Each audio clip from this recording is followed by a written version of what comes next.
Welcome to the Women in the Bible.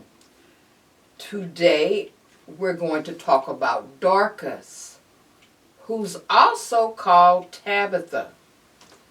Now, you will find the information on Dorcas, D-O-R-C-A-S, in the Acts of the Apostles, Acts chapter 9, verse 36 through approximately verse 43. What I'm going to do is talk a little bit about Dorcas. And I ran into a book, even though it's not considered a gospel. I ran into this during my research on her, because they don't have that much in the Bible, but they have enough to give you an idea about her. Now, what I'll do is I'll start off with this documentation book first, and I want to go to where it begins, simply because there are some differences in what some people say, and I don't know if it means anything or not. I don't know. But anyway, as I said, you'll find it in Scripture. Dorcas, who was also known as Tabitha. The scripture reference is Acts chapter 9, verses 36 through 43. And this is somewhere around 35 AD. And as I said, Dorcas is also called Tabitha. Now, the significance of Tabitha is she was beloved for her concern for the poor. And she was brought back to life by Peter. For those of you that didn't know, I'll get into that later. But what I'm going to do is read a little bit about her, and then I'm going to go to the part where we have a writer from back then that says he's quoting Dorcas. And I'll read a little bit of that, because that will prove to be interesting as well. But I'm going to separate some of the subject matter up. But before I do, I think I want to read Scripture first. As I said, it was Acts chapter 9, verse 36 through 43. Yeah, Acts chapter 9. At least you could have been there, Cheryl. Verse 36 through 43. Here we go. And this is the section. It depends on which type Bible you have. This particular Bible says Peter's miracle. And I guess that is appropriate. Now, verse 36, starting with.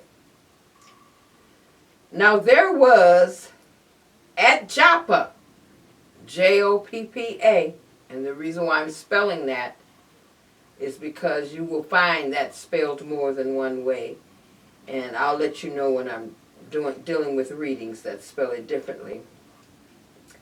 A certain disciple named Tabitha,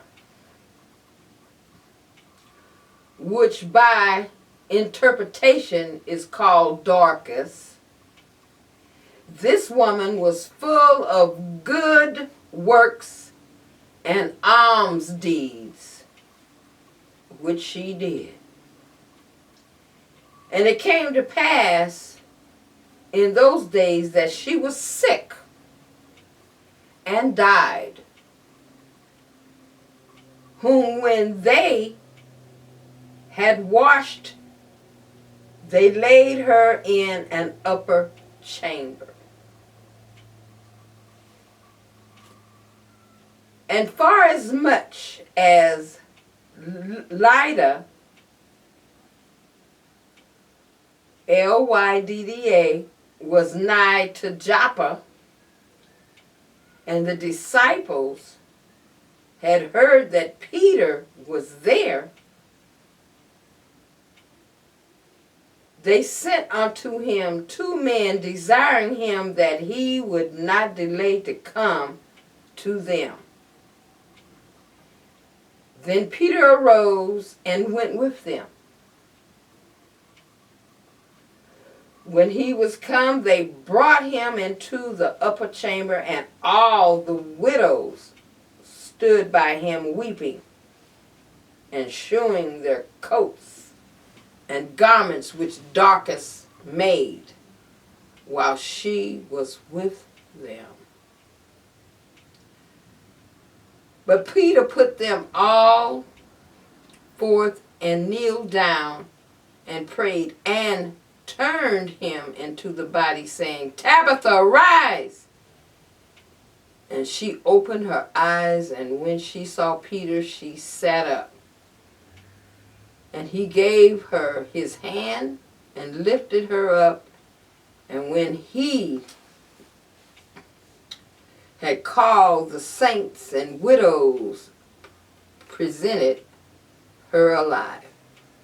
And it was known throughout all Joppa, Joppa, and many believed in the Lord. And it came to pass that he tarried many days in Joppa with one Simon's a tanner. Now,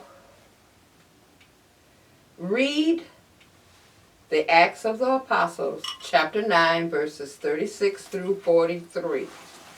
Now,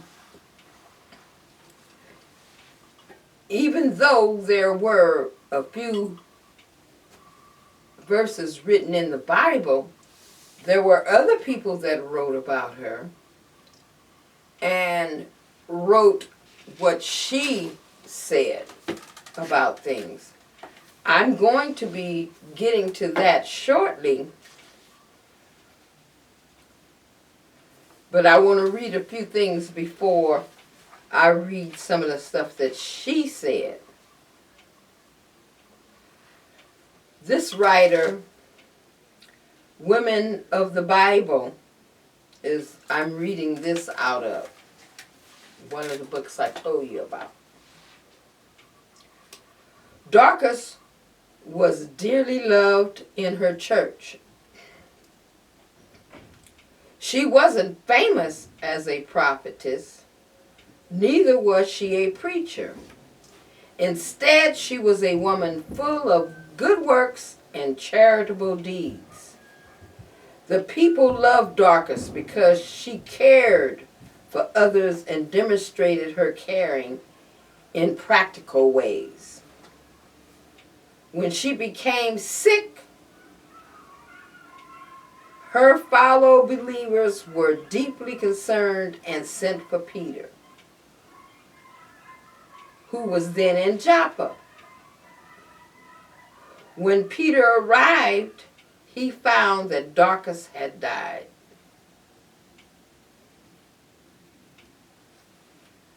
Okay. The people started talking to Peter about all her good works, lifted him up.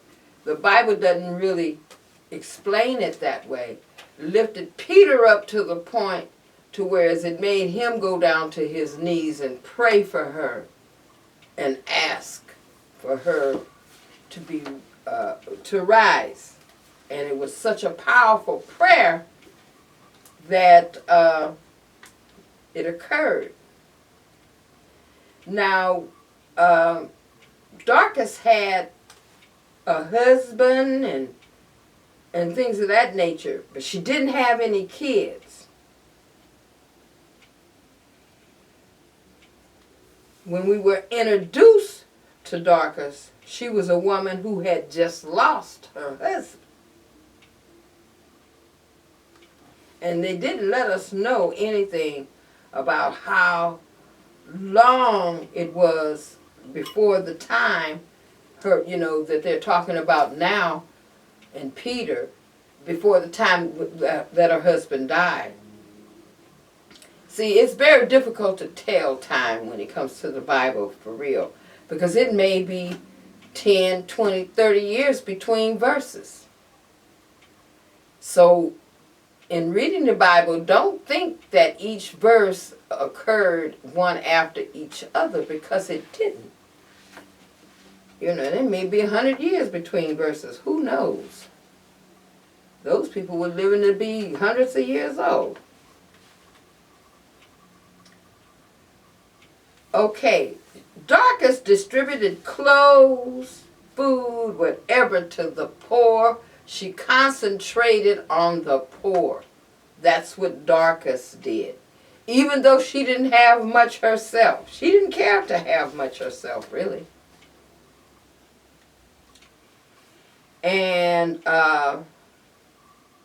she was considered a good neighbor. Okay? That's how you describe it. A good neighbor. She was very neighborly. Now, I'm going to close and then come back next week to talk part 2 on this, because I want you to get a little bit deeper into Dorcas, and there's a person that wrote some stuff. Now, Dorcas is supposedly the first female that was mentioned in the Bible as a disciple. I'm not positive of that, but I'm seeing that written in a book here. And maybe you could go off and do some research on that. Because she came in, okay, they didn't talk about her until Acts. So she's the first female disciple.